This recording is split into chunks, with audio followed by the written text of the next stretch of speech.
The old peace was never primarily about saving lives or ending a war. It was about controlling the Tenno. That's the real twist hiding under everything you just learned. Because if you can get the Tenno to accept a specific story about the enemy, about themselves, and about what must be done, then you don't just win a battle, you win the future. That's the title claim. The old peace wasn't simply a treaty attempt that tragically collapsed. It was a pressure chamber built around the most dangerous variable in the entire old war, a void-touched weapon with a conscience. The sentience mattered, the politics mattered, but the true target was always the Tenno's identity. Here's the minimal context that matters. The old peace is recovered through sealed Tau-era memories. In those memories, the Tenno exists in a different social reality, labeled, feared, and treated as a world-ending phenomenon. That's also where we see proof that cooperation was possible, through relationships like Addis, and where we see how quickly a flashpoint like Parita can be used to collapse trust and justify erasure. The moment you put those pieces together, peace starts looking less like an ideal and more like a tool. Before we dive in, thank you for watching. It means a lot. If this kind of lore breakdown is your thing, a like and a sub helps me a ton and keeps these videos coming. And let me know in the comments what other games or series you want me to cover next. I'm always looking for good worlds to dig into. Now, here's why this interpretation makes the whole chapter snap into focus. An empire like the Orkin doesn't fear enemies first. It fears variables. Enemies can be studied, predicted, killed, negotiated with, or contained. But a variable is something that can flip, something that can decide, something that can become an ally or an executioner, depending on what it believes. That's the Tenno. The Tenno isn't scary because it's strong. The Tenno is scary because it can change its mind. So when you look at the old peace as a Tenno control project, you start seeing the fingerprints everywhere. Peace attempts create environments where new beliefs form. They create proximity. They force interaction. They offer narratives like coexistence, shared survival, mutual restraint. Those narratives can produce empathy, and empathy is the first ingredient of refusal. Refusal is what the Orkin can't tolerate, so the old peace becomes a test, a controlled experiment. Not necessarily controlled in a neat lab sense, but controlled in a political sense. A setting arranged to answer one question. What happens when the Tenno is exposed to the idea that the enemy is a person? If the Tenno stays obedient, the Orkin learns the Tenno can be safely pushed through moral complexity and still come out useful. If the Tenno starts bonding, hesitating, questioning, or choosing, the Orkin learns the Tenno must be tightened, labeled harder, managed deeper, memory sealed. Either outcome benefits the Empire. That's what makes it feel like a trap. And here's the cruelest part. A trap doesn't need the target to understand it's a trap. The target only needs to behave predictably inside it. The Tenno behaves predictably because the Tenno is human. It bonds, it cares, it reacts to pain, it remembers faces. That humanity is what the Orkin exploit, and it's also what they punish when it becomes inconvenient.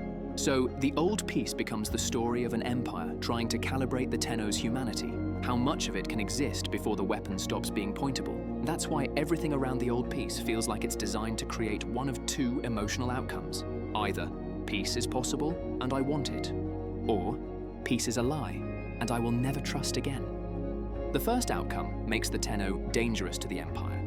The second outcome makes the Tenno perfect. So a flashpoint like Parita doesn't just end the peace, it produces the second outcome. It turns trust into shame. It turns empathy into liability. It turns the memory of cooperation into something that feels unsafe to even touch. And once that emotional outcome exists, the next steps become almost automatic. Witnesses get removed, narratives get simplified, memories get sealed. The Tenno wakes into a future where the very idea of peace doesn't have a warm, human anchor anymore, just a scar. That's why the old peace was for the Tenno, because the real war, underneath the old war, was always a war over what the Tenno would become. Once you treat the old peace as a Tenno control project, you can see how perfectly it solves the Orokin's biggest problem. The Orkin can manufacture weapons, they can manufacture armies, they can manufacture obedience in almost anything. But they can't manufacture trust, and trust is what the Tenno needs to become truly uncontrollable. The moment the Tenno trusts someone outside the Orkin frame, the Orkin loses monopoly on the Tenno's moral compass. The Tenno gains a second reference point, a second loyalty, a second story about what is true. That is lethal to an empire. So the old peace becomes a controlled exposure. It introduces the possibility of an alternate loyalty and then measures what happens. Not with clipboards, but with consequences. If you bond, the system tightens. If you don't bond, the system relaxes. Either way, the Tenno is being calibrated. This is why the enemy in the Old Peace chapter almost feels secondary. The sentience matter, of course, but notice what the story keeps emphasizing emotionally. It emphasizes the Tenno's relationships, the Tenno's identity labels, the Tenno's memory seals, the Tenno's rediscovery. The emotional center is always the Tenno's internal transformation. That's not accidental. That's what the Old Peace is about. Now, look at Addis through this lens. Addis isn't simply a friend. Addis is an unauthorized bond, a data point that proves the Tenno can connect across lines. And once that bond exists, it becomes more dangerous than any weapon. Because a bond isn't easily broken by orders. Orders can be resisted, orders can be reinterpreted, orders can be ignored if the heart is anchored somewhere else. That's why Addis becomes the kind of witness that can't be allowed to persist. Not because Addis is physically unstoppable, but because Addis makes the Tenno's inner story unstable in the best possible way. If the Tenno remembers Addis, the Tenno remembers the enemy as a person, so Addis's removal becomes an act of Tenno management. It's the system cutting the wire before it sparks a fire. And then Perita, the Flashpoint, becomes the perfect emotional weapon. Not just a betrayal, but a manufactured lesson. The lesson is not, "This was complicated." The lesson is, never trust again. That is exactly the lesson the Orkin needs the Tenno to learn. Because a Tenno who never trusts is easier to aim. A Tenno who never trusts doesn't form alliances that compete with Orkin authority. A Tenno who never trusts will accept the demon label, accept isolation, accept being used. Because isolation feels safer than connection after a trauma like Perita. That's why trauma is so useful to control systems. Trauma narrows choices. Trauma makes simplicity feel like relief. So the Old Peace is for the Tenno, in the sense that it is a shaping event with two possible outputs, an awake Tenno or a usable Tenno. And the moment the Tenno starts leaning awake, the system pivots into the second half of the project. Memory control. This is where the Dark Refractory becomes the smoking gun. If the Old Peace were simply a diplomatic failure, there would be no need to lock it behind specialized memory recovery tech. You don't need a vault for a mistake. You need a vault for something dangerous. The Old Peace is dangerous because it contains the Tenno's proof of alternate identity. It contains moments where the Tenno is not only a weapon, it contains moments where the Tenno is a moral agent forming bonds and imagining different futures. That is what must be sealed. So the project's logic becomes brutally clear. Step 1. Expose the Tenno to the possibility of peace. Step 2. Rupture the peace in a way that turns trust into pain. Step 3. Remove the strongest unauthorized bond. Step 4. Simplify the narrative into enemy betrayed. Step 5. Seal the memory so the Tenno can't reconnect the dots later. That is not peacemaking, that is conditioning. And the most chilling part is that it doesn't require the Tenno to be weak. It requires the Tenno to be human. Human enough to bond, and human enough to be wounded by betrayal. The Orkin weaponizes that humanity and then punishes it. So when you say, the Old Peace was never for the sentients, you're not saying the sentients didn't matter. You're saying the sentients were part of the environment used to shape the Tenno's mind. The treaty table wasn't primarily a table between empires. No, it was a table placed in front of the Tenno to see what the Tenno would do. And when the Tenno did something dangerous, trusted, the table was flipped, the room was burned, and the memory of the table was locked away. That's why, in the end, the Old Peace feels like a story about identity more than diplomacy. Because it is. And once you see it as conditioning, you start noticing how clean the outcome is. After the Old Peace collapses, and the memory is sealed, the Tenno wakes into a world where the emotional conclusions have already been chosen for them. The enemy is the enemy. Trust is dangerous. Isolation is safety. Obedience is survival. Those aren't facts. They're emotional defaults. And emotional defaults are what systems try to install. Because once they're installed, You don't need constant supervision. The person supervises themselves. They interpret every new event through the installed filter. That's how you build a weapon that stays usable across time. Now, the reason this is such a sharp reinterpretation is that it reframes the old piece from the most flattering angle possible, they tried to do the right thing, into a much colder, more consistent angle. They tried to manage risk. In the Orkin worldview, doing the right thing is always secondary to preserving order. If a moral act threatens order, it stops being moral in their eyes. It becomes dangerous. And danger, to the Orkin, is something you don't negotiate with. You contain it. So the old peace becomes a containment event disguised as diplomacy. That also explains why it feels like so much of the old peace is about what the Tenno is called, what the Tenno is allowed to remember, and what relationships are permitted. Those aren't random character details. Those are the levers of a conditioning project. Name someone a demon, and you prime the world to treat them as an object. Break their trust, and you make them afraid of connection. Seal their memory, and you prevent the healing that would undo the conditioning. And here's where the title becomes even more pointed.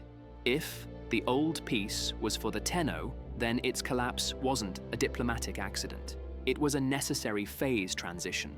Peace as an idea was useful only as a setup. The true product was the Tenno's emotional reshaping.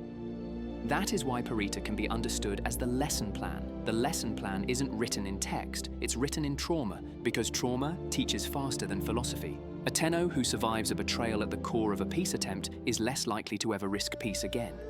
Not because they've reasoned it out, but because their nervous system remembers the pain. That's the kind of learning empires love, because it's hard to argue with. You can't debate a flinch response out of someone. So if an empire wanted the Tenno to stop imagining alternatives, a trauma event at the center of diplomacy is the most effective tool imaginable. Then, once the learning happens, you seal the memory. Not because the learning needs to be remembered consciously, but because you don't want the Tenno to process it. Processing leads to nuance. Nuance leads to questions. Questions lead to agency. Sealing prevents processing. The scar stays in the body, but the mind never fully integrates it, which means the Tenno can continue functioning, but with an invisible bias installed toward distrust, toward war, toward obedience. That's not just cruel, it's sophisticated. And it's exactly what makes the old peace update feel like it changes the entire timeline. It suggests the Tenno's default posture toward the sentience wasn't naturally formed. It was trained. It was shaped by a designed sequence of proximity, rupture, and erasure. So the peace was never primarily for the sentience. The sentients were part of the environment, a component in the shaping chamber. The Tenno was the subject. Now, here's the part that makes this interpretation hit emotionally. If the old peace was conditioning, then the Tenno's later moral growth becomes even more heroic. Because the Tenno isn't just learning the truth in a vacuum. The Tenno is fighting against installed defaults. Installed fears, installed stories. The Tenno is recovering agency against a system that tried to pre-program them. That means every recovered memory in the old peace arc is not just a lore reveal, it's a piece of you coming back online. It's the part of you that was capable of trusting, capable of imagining peace, capable of seeing enemies as people, resurfacing after centuries of containment. And that also explains why the story feels personal. It's personal because it is about your identity being returned to you. So the old peace becomes a kind of mirror quest. It shows you the moment your humanity became dangerous to the Empire, and the lengths the Empire went to keep that humanity from shaping the future. And once you realize that, the tragedy of the old peace stops being, we couldn't have peace. It becomes, we weren't allowed to have peace. Because peace was never the goal. The goal was controlling the Tenno well enough that peace would never be demanded again. And that's where the old peace arc becomes, quietly, one of the most damning pieces of Warframe's whole mythology. Because it implies the Tenno's story isn't just the weapon that woke up. It's the weapon that was deliberately kept asleep. Kept asleep to complexity. Kept asleep to certain memories. Kept asleep to the parts of itself that would refuse simple orders. No. So when you say the old peace was for the Tenno, you're also saying the Tenno was always the central political object of the old war. Everyone else is moving pieces. The Tenno is the board. That is what makes this story feel so heavy. Because if that's true, it explains why the old peace needed to be recoverable but inaccessible. A perfect cover-up doesn't destroy evidence. It stores it where it can't be used. It stores it inside the one witness that can't testify unless someone gives them the key. That's why the dark refractory feels so important. It implies the key exists, and that implies the locks were designed, not accidental. So the old peace wasn't merely an event the Empire later regretted. It was an event the Empire planned to manage, which means even the good act of attempting peace can be read as a tactic, an experiment, a calibration. And if that's unsettling, it should be. Warframe has always been about the horror of being used, but the old peace adds a special kind of horror. The horror of being treated kindly as part of the process. Because conditioning doesn't always look like torture. Sometimes it looks like a hopeful opportunity offered on a leash. Sometimes it looks like diplomacy. Sometimes it looks like the Empire letting you feel like a person, long enough to see what you do with that feeling, before it decides whether you can be allowed to keep it. That's the darkest reading of the old peace. The Tenno is allowed a glimpse of an alternate future, and then that future is violently taken away, precisely because the glimpse produced dangerous growth. So the Empire's response is not simply to resume war. It is to resume war and take the Tenno's growth away. That's why the story is so obsessed with memory and identity. Now, here's the part that ties everything together. This is exactly how an empire remains stable even while it's rotting. It doesn't need to always be strong on the battlefield. It needs to always be strong in narrative space. It needs the population to believe there are no alternatives. It needs the Tenno to feel there are no alternatives. So the old peace is used to eliminate alternatives. And Parita is used to make that elimination feel emotionally justified. Because if you can turn the Tenno against the concept of peace, you don't need to prohibit peace explicitly. Peace dies socially. Peace becomes shame. Peace becomes the thing that got people killed. That's how ideas are executed. And once ideas are executed, the present becomes a narrow corridor. The Tenno's later life is lived inside that corridor until the corridor begins to crack, until the Tenno starts remembering, starts reconnecting, starts refusing the simple story. Which is what Warframe's modern narrative is, at its best, a slow escape from imposed corridors. So the title, "The Old Peace Was Never for the Sentients," is not an anti-sentient statement. It's a statement about who the Orkin were really negotiating with. They were negotiating with the Tenno. They were negotiating with what kind of Tenno could exist. They were negotiating with whether the Tenno could be allowed to become more than a weapon. And their answer at the time was no. Not because the Tenno was unworthy, because the Tenno was too worthy, too capable of moral agency, too capable of bond, too capable of choosing. So they killed the peace attempt, and then they killed the memory, because the memory would have kept that worth alive. That's why this update hits as hard as it does. It reframes the old peace as a tragedy with intent behind it. A tragedy that wasn't simply suffered, it was engineered. And once you accept that, the Tenno's present-day questing stops feeling like finding law. It starts feeling like recovering stolen selfhood. So the final question isn't, why did peace fail? The final question is, why was peace allowed to exist at all? And the answer, in this reading, is that peace was allowed to exist because it was useful as a test, useful as a shaping chamber, useful as a way to force the Tenno into proximity with an alternative, then measure the result, then decide how hard to tighten the locks. That's why the old peace feels simultaneously sincere and staged. You can feel real trust forming, real relationships, real hope. And then you can feel how quickly the system pivots when that hope becomes dangerous. That pivot is what exposes the truth. If the old peace were the goal, the system would have fought to preserve it. If the Tenno's controllability was the goal, the system would have fought to preserve control. And control is what survives. That's why the old peace was never for the sentients. It was for the Tenno, because the Tenno was the only piece on the board that could end the war in a way the Orkin couldn't survive. A Tenno who believes peace is possible is a Tenno who might refuse to be used. A Tenno who has a friend among the enemy is a Tenno who might refuse to kill on command. A Tenno who remembers that alternative futures existed is a Tenno who might demand one. So the old peace is introduced, ruptured, and erased to produce the opposite Tenno. A Tenno who distrusts, a Tenno who isolates, a Tenno who accepts simplified narratives, a Tenno who can be pointed. And the fact that you can recover these memories now is what makes the whole story hopeful without needing to be sentimental.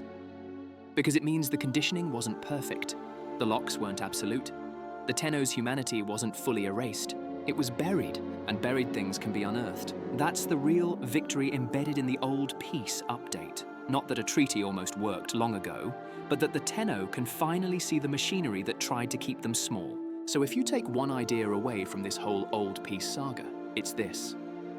Warframe's greatest conflict isn't Orkin versus sentient. It isn't corpus versus Grineer. It isn't even void versus reality. It's control versus agency. The old peace was an attempt to manage agency by staging an alternative and then poisoning it. But the moment you recognize the tactic loses power. Because now you can see when someone is offering you a story to live inside. And you can choose whether to accept it. That's why this wasn't just law, it's identity reclamation. It's the Tenno recovering the fact that they were never merely a weapon, no matter how hard the Empire tried to define them as one.